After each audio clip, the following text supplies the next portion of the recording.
हूं आबिद हुसैन शेख। आपका खैर मकदम है 4 टीवी न्यूज कर्नाटक एक्सप्रेस में। एक सदी का इतिहास रखने वाली श्री सिद्धेश्वर सहकारी बैंक का चुनाव कल होगा मतदान। बीजापुर की श्री सिद्धेश्वर सहकारी निर्देशकों का चुनाव कल यानी 8 नवंबर को होगा। शहर के एसएस हाई स्कूल में सुबह 9 बजे से 4 बजे तक वोटिंग की जाएगी। इस बैंक का एक वर्ग अविरोध चयन होने के लिए प्रयास कर रहा था, मगर ये मुमकिन न हो पाया। अब चुनाव मैदान में कुल 37 उम्मीदवार बचे हैं। 19 स्थानों के लिए कल वोटिंग की जाएगी। सामान्य क्षेत्र के लिए 22 उम्मीदवार मैदान में हैं। इनमें 13 लोगों का चयन किया जाएगा। महिला क्षेत्र के लिए पिछड़े एक कैटेगरी से 2 महिलाओं ने नाम पत्र भरा है। इनमें एक स्थान के लिए चुनाव होगा।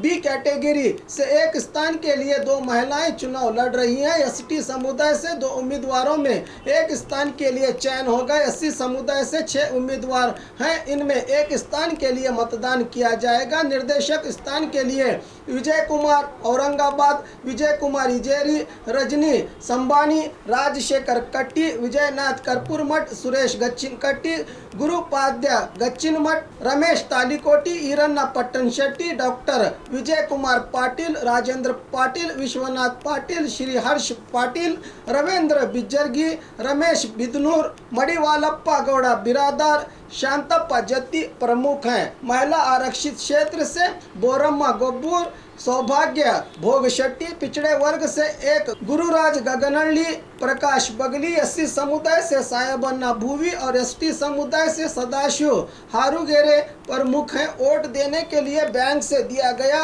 आई कार्ड दिखाना लाजमी है, बताया चुनाव अधिकारी ने। आय से ज्यादा संपत्ति डॉक्टर सुधा के घर पर एसीबी की रेड। बेंगलुरु के इंफॉर्मेशन टेक्नोलॉजी विभाग में सेवा दे रही केएएस अधिकारी डॉक्टर सुधा के यलहंका में स्थित घर, दफ्तर सहित 6 जगहों पर आज सुबह एंटी करप्शन ब्यूरो अधिकारियों ने रेड किए। बताया जा रहा है कि जब से यहां इनकी पोस्टिंग हुई है ये ड्यूटी पर पहुंची ही नहीं। इन पर आरोप है कि जब ये एसएलओ अधिकारी थी तो एजेंट्स द्वारा मुआवजा देने के लिए लोगों से काफी रिश्वत ली थी। इसी को लेकर सामाजिक कार्यकर्ता टीजी अब्राहम ने लोकायुक्त में शिकायत दर्ज की थी। आज सुबह anti corruption bureau DYSP Pratap Reddy के नेतृत्व में कोडिगे हल्ली, बैतरायनपुर सहित यलहंका के फ्लैट और दफ्तर पर रेड की गई है। बताया जा रहा है कि इस रेड में 10 लाख नगद सहित कई किलो सोने के जेवरात और कागजात मिले हैं। डॉक्टर सुधा पहले शिवमोगा में तहसीलदार थी, फिर बीडीए में डेप्यूटी सेक्रेटरी थी। आय से ज्यादा संपत्ति को लेकर ये रेड हुई है।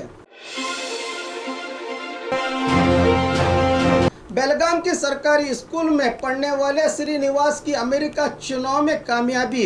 बेलगाम मीरापुर निवासी श्रीनिवास ने अमेरिका सांसद के प्रतिनिधि चुनाव में मिशिगन राज्य से बड़ी कामयाबी हासिल करके चुनाव मैदान में 6 लोगों को हराकर विजयी हुए हैं। बेलगाम के चिंतामणि सरकारी स्कूल से प्राइमरी शिक्षा और बॉम्बे यूनिवर्सिटी से केमिस्ट्री में डिग्री हासिल करके और पढ़ाई के लिए अमेरिका पहुंचे। वहां पीएचडी की पदवी हासिल करके कुछ साल नौकरी करके फिर अमेरिका ही में अपना कारोबार चलाने वाले श्रीनिवास थानेदार ने वहां ये बड़ी कामयाबी हासिल की है। इनकी इस कामयाबी पर बेलगाम में इनको पढ़ाने वाले टीचर्स खुशी का इजहार करते हुए गर्व महसूस कर रहे हैं। महादेव बैरगोंड पर कातिलाना हमले में 5 और आरोपी गिरफ्तार। नवंबर 2 को केरूर जा रहे महादेव सौकार की कार पर टिप्पर चढ़ाकर बीजापुर जिले के कन्नाड़ क्रॉस के पास गोलियां चलाकर कातिलाना हमला किया गया था। इस मामले में 5 और आरोपियों को दबोच लिया गया है। 25 साल यासीन धंदरगी, 25 साल करियप्पा सोन्नत, 34 साल सिद्धू बोमन जोगी, 25 साल संजू मानकर और 20 साल रवि बंडी को गिरफ्तार करके इनसे 2 पिस्तौल, 5 जिंदा गोलियां, 4 मोबाइल, 1 ऑटो रिक्शा और 1 कोयता जब्त किया गया है। इस मामले में अब कुल 7 आरोपी गिरफ्तार हुए हैं। इसकी जानकारी देते हुए जिला एसपी अनुपम अग्रवाल ने बताया कि कल रात महादेव बैरगोंड को अधिक इलाज के लिए कड़ी सुरक्षा में एम्बुलेंस द्वारा हैदराबाद भेजा गया है। कौन से अस्पताल भेजा गया है इसकी जानकारी सुरक्षा के कारणों को लेकर बताई नहीं जा सकती, बताया एसपी अनुपम अग्रवाल ने। बेलगाम के बॉक्साइट रोड पर गैस लीकेज, इलाके के लोगों में आतंक। बेलगाम के बॉक्साइट रोड पर स्थित बसवा कॉलोनी में मेगा गैस कंपनी द्वारा डाले गए गैस पाइप से गैस लीकेज होने की घटना घटी है। इस गैस लीकेज के कारण आग लगी तो स्थानीय लोगों ने अग्निशामक दल के सिब्बंदियों को बुलाया, जिन्होंने आग पर काबू पा लिया। महिलाओं को अश्लील तस्वीरें और संदेश भेजने वाला पुलिस का मेहमान। बेंगलुरु, हुबली, मंगलूर सहित कई शहरों की महिलाओं के मोबाइल नंबर जमा करके महिलाओं के व्हाट्सएप पर अश्लील तस्वीरें और संदेश भेजने वाले चित्रदुर्ग जिला चलकेरी शहर के हाउसिंग बोर्ड कॉलोनी निवासी 55 साल रामकृष्ण नामक व्यक्ति को पुलिस ने गिरफ्तार करके जेल भेज दिया है। चलकेरी पुलिस थाने में मामला दर्ज। नाबीना व्यक्ति को इंसाफ दिलाने की पहल, घर के कब्जे को लेकर शिकायत दर्ज करने कोर्ट पहुंचे नाबीना व्यक्ति के पास जाकर उसकी फरियाद सुनने वाले जज हाजी हुसैन साहब यादवाड़ की इस काम की हर तरफ सराहना की जा रही है। कोलार जिले के मुलबागिल तालुका के कोर्ट में ये घटना घटी है। जज साहब ने खुद नाबीना व्यक्ति के पास पहुंचकर उसका दुखड़ा सुनकर राहत दिलाने का यकीन दिलाया। नाबीना देवराज आचार्य को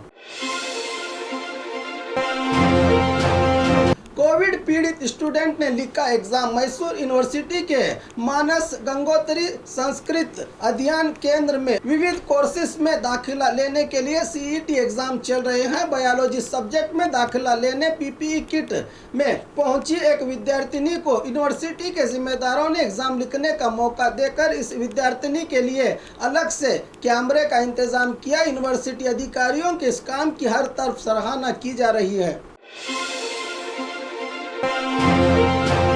हमारे सियासतदान यूपी के सीएम से प्रेरणा ले रहे हैं। सिद्धरामैया का ट्वीट, सरकार पर निशाना साधते हुए विरोध पक्ष नायक सिद्धरामैया ने ट्वीट किया है कि हमारे कुछ मंत्री यूपी के सीएम से प्रेरणा लेकर उनके नक्शे कदम पर चलने की कोशिश कर रहे हैं। कर्नाटक को यूपी की तरह बनाना मुमकिन नहीं। अपनी कमियों को छुपाने के लिए, लोगों का ध्यान दूसरी तरफ मोड़ने के लिए अब लव जिहाद को रोकने के लिए कानून बनाने की घोषणा की गई है। लव जिहाद का क्या मतलब है इसका पता नहीं है तो क्यों इस पर कानून कैसे बनाया जा सकता है। इलाहाबाद हाईकोर्ट के आदेश को अपने गलत ढंग से बीजेपी वाले इस्तेमाल करना चाहते हैं। कर्नाटक को उत्तर प्रदेश जैसा गुंडा राज्य बनाना मुमकिन नहीं है, कहा सिद्धरामैया ने। हाथी के दांतों की तस्करी, 5 आरोपी पुलिस की गिरफ्त में। तमिलनाडु से बेंगलुरु आकर हाथी के दांत बेचने वाले 5 अंतर्राज्य आरोपी गोविंद राजू, राजेश प्रभाकरन, नवीन और सेवलम को वीवीपुरम पुलिस ने गिरफ्तार कर लिया है। इन आरोपियों से पुलिस ने 2 हाथी के दांत भी जब्त कर लिए हैं। बारिश, बाढ़ या फिर कहत, कब मिलेगा फसल बीमा, किसानों का सवाल। यादगीर जिले में ज्यादातर किसान बैंक और संघों से कर्ज लेकर ही खेती करते हैं और हर बार इन लोगों के पास जबरदस्ती फसल बीमा की रकम भरवाई जाती है, मगर बीमा का परिहार अब तक नहीं मिला, बता रहे हैं यहाँ के किसान। हमेशा से बिना बारिश के फसल नहीं आती, मगर इस बार ज्यादा बारिश के कारण फसल बर्बाद हुई है, मगर बीमा नहीं दिया गया, बता रहे हैं वडगेरा ग्राम के किसान रुद्रप्पा गौड़ा। अब देखना है कि इन किसानों को कब बीमा की रकम मिलेगी।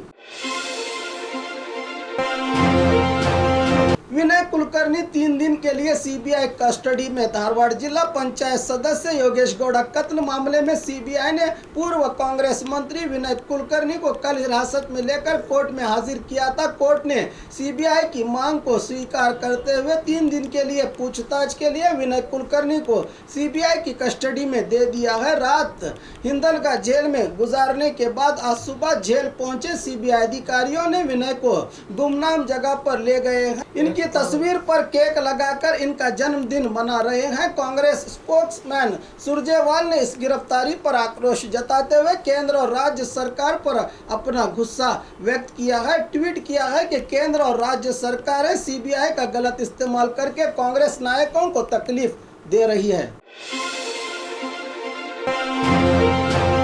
बाबा साहेब अंबेडकर जी की खिताब का कन्नड़ रूपांतर, गलतियों को ठीक करने की मांग। आज हासन में प्रेस मीट से बात करते हुए अखिल भारतीय साहित्य परिषद के सेक्रेटरी एन रमेश ने कहा है कि बाबा साहब की किताब भारत पाकिस्तान पार्टीशन किताब को कन्नड़ भाषा में 2015 में ही रूपांतर किया गया है। यह किताब काबिले तारीफ है, मगर किताब में कई जगहों पर कुछ बातें नहीं लिखी गई है। और उसी तरह पेज नंबर 368 में पाकिस्तान के समर्थन में मुसलमान ऐसा लिखा गया है, जो बिल्कुल गलत है। इस गलती को ठीक करके और भी छोड़ी गई बातों को शामिल करने की मांग की रमेश ने।